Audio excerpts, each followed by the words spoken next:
If Only by Matt McBride.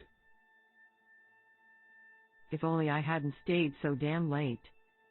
If only I'd listened to my father. If only I'd caved when I had the chance. I wouldn't be where I am right now. I've been putting off writing my essay for weeks, and it was overdue. I hadn't been able to find the information I wanted online. So after my afternoon lectures, I went straight to the city library.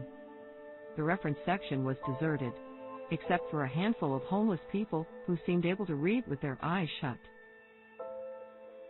I wasn't used to sorting through musty old bookshelves, and it took hours to find all the source material I needed. I typed the essay on my MacBook, a gift from my dad when I started at college, and along with my smartphone, the most essential piece of kit I owned. A friend once asked me, if my apartment was on fire, and I could rescue just one thing, what would it be?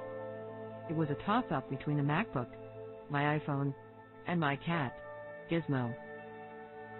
When I eventually plumped for my MacBook, she was horrified that I'd ditched my cat, until I pointed out that I had a cat flap and that Gizzy could look after himself. It was 11:30 when I left the library. It stayed open till midnight at exam times for students doing their last-minute cramming.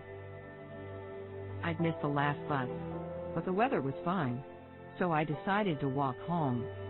It wasn't too far, and the taxis charged a fortune at night. My apartment is in one of the cheapest parts of the city, and the closer I got, the more desolate and run-down the streets became. I was in a hurry. Dizzy would be starving. I knew he would go out and start hunting rats if I didn't feed him soon. So I took a shortcut down the sort of squalid back alley I would normally avoid like the plague. Halfway down, I saw them enter the alley. 3 of them, all in hoodies. I slowed my pace and considered retracing my steps. I could go the long way around. Then I thought, what am I doing? I'm assuming 3 ordinary fellas are thugs, just because they're wearing hoodies on a warm night. They're probably 3 perfectly decent guys, hurrying home, just like me. They weren't. They fanned out and blocked my way. The one in the middle was incredibly good-looking. He was only about 17, but I'd have made out with him in an instant. The other 2 looked even younger, a couple of snotty-nosed brats. Then I caught a whiff of Evo sticks, and I knew why they had runny noses. "Hey bitch, hand over the bag," the cute one said.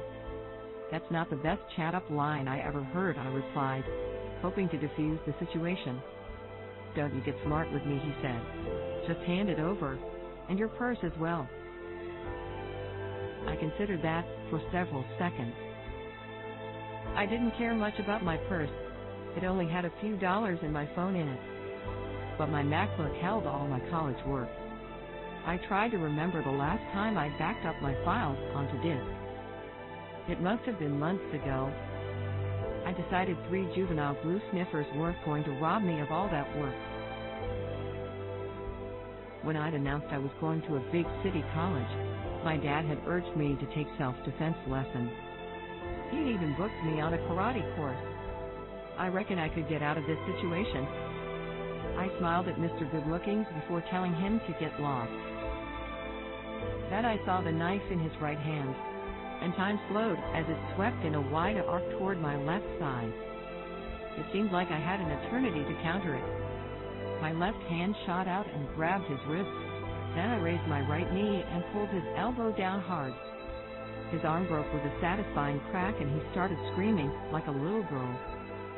As he fell, I kicked him in the groin, just to give him something else to think about, then pivoted on my left foot and high-kicked the youth on my right.